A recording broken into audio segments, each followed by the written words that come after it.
রাজনীতি যদি নাটক হয় তাহলে মধ্যপ্রাচ্য তার মঞ্চ, আর সেই মঞ্চে এখন যে নাটক চলছে তার নাম শেষ দৃশ্যের আগে শেষ চক্রান্ত।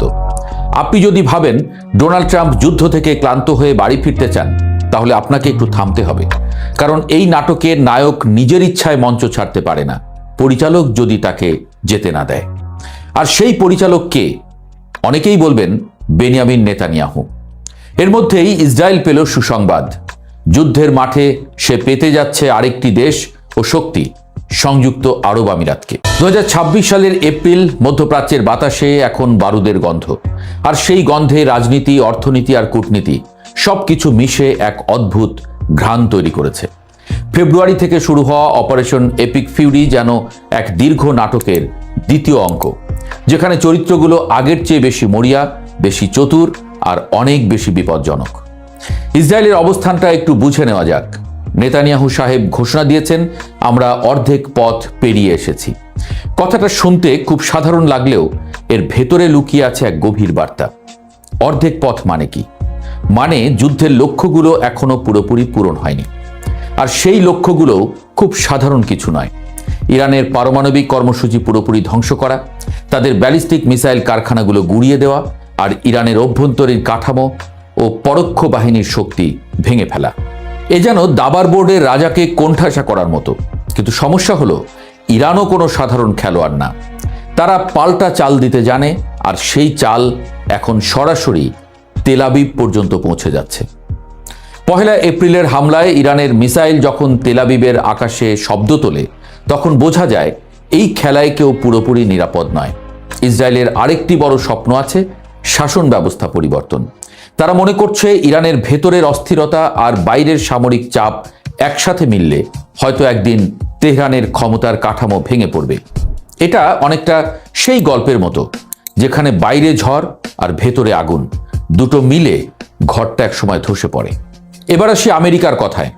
ট্রাম্প সাহেবের বক্তব্য শুনলে মনে হবে তিনি যেন এই যুদ্ধ থেকে একটু হাঁপ ছেড়ে বাঁচতে চান। তিনি বলেছেন, খুব দ্রুত, হয়তো 2-3 সপ্তাহের মধ্যে আমরা বেরিয়ে আসতে পারি। শুনতে ভালো লাগে, কিন্তু বাস্তবতা একটু অন্যরকম। কারণ একই সময়ে আমেরিকা কিন্তু তাদের শক্তি বাড়াচ্ছে। বিশাল বিমানবাহী রণতরী পাঠানো হয়েছে, সঙ্গে অতিরিক্ত সৈন্য। এটা ঠিক সেই ছাত্রের মতো যে বলে আমি আর পড়ব না, কিন্তু টেবিলে নতুন বই সাজিয়ে রাখে। তাহলে প্রশ্ন আসে, আমেরিকা কি সত্যিই পালাতে চায়, নাকি শেষ একটা বড় আঘাত এনে বিজয় ঘোষণা করতে চায়?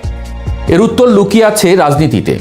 সামনে নির্বাচন, জনমতের চাপ, অর্থনৈতিক ব্যয়, সব মিলিয়ে ট্রাম্প চাইছেন একটি দ্রুত সমাপ্তি। যুদ্ধের গল্পটা যেন এমনভাবে শেষ হয় যেখানে তিনি বলতে পারেন, দেখুন আমি কিন্তু জিতেছি। কিন্তু সমস্যা হলো, ইসরায়েল এই গল্প এত তাড়াতাড়ি শেষ করতে রাজি নয়। তারা মনে করছে এই মুহূর্তটাই ইরানকে চিরতরে দুর্বল করার সুযোগ। ফলে আমেরিকা যদি বেরিয়ে যেতে চায়ও, ইসরায়েল তাকে সহজে ছাড়বে না।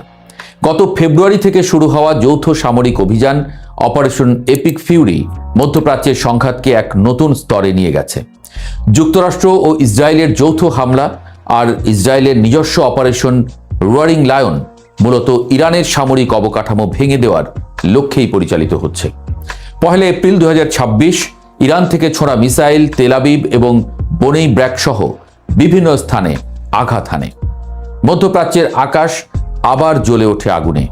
ইসরায়েলি সেনাবাহিনী ঘোষণা দেয়, ইরানের ভেতরে আরও 400 লক্ষ্যবস্তুতে হামলা চালানো হবে। যুদ্ধের ভাষায় এটাকে বলে এক্সিলারেশন ডমিনেন্স, অর্থাৎ প্রতিটি আক্রমণের জবাব আরও বড় আঘাত দিয়ে দেওয়া।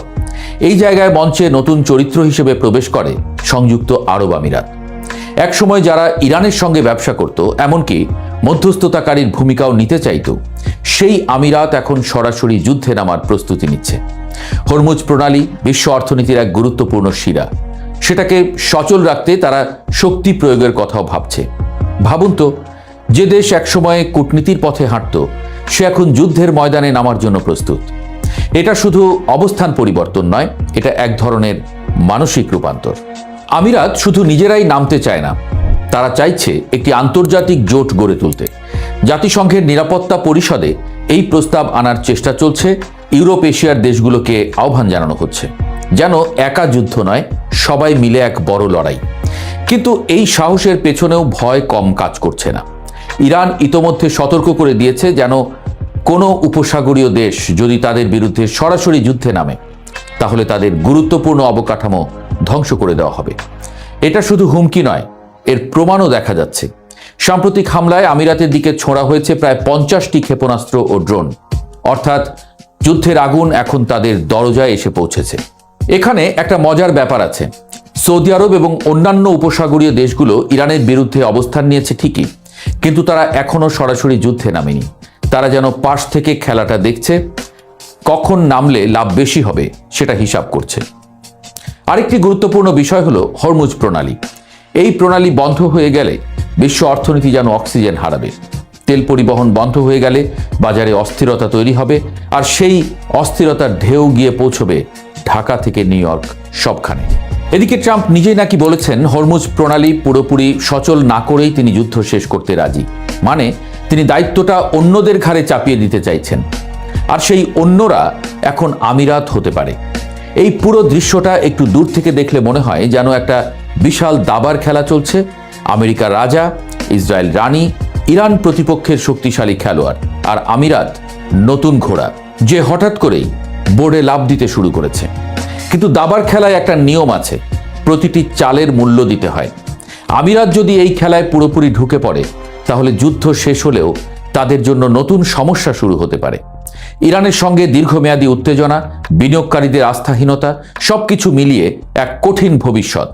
সবশেষে প্রশ্নটা থেকে যায়, আমেরিকা কি সত্যিই পালাতে পারবে, নাকি ইসরায়েল তাকে আটকে রাখবে শেষ চাল দেওয়া পর্যন্ত? উত্তরটা এখনো স্পষ্ট নয়, তবে একটা বিষয় নিশ্চিত, এই যুদ্ধ শুধু বন্দুক আর মিসাইলের নয়, এটা কৌশল, স্বার্থ আর সময়ের খেলা। এখানে যে আগে থামবে সে হয়তো হারবে, আর যে বেশি দূর যাবে সে হয়তো সবকিছু হারাবে। মধ্যপ্রাচ্যের এই নাটক এখনো শেষ হয়নি, বরং মনে হচ্ছে আসল দৃশ্যটা এখনো বাকি আছে।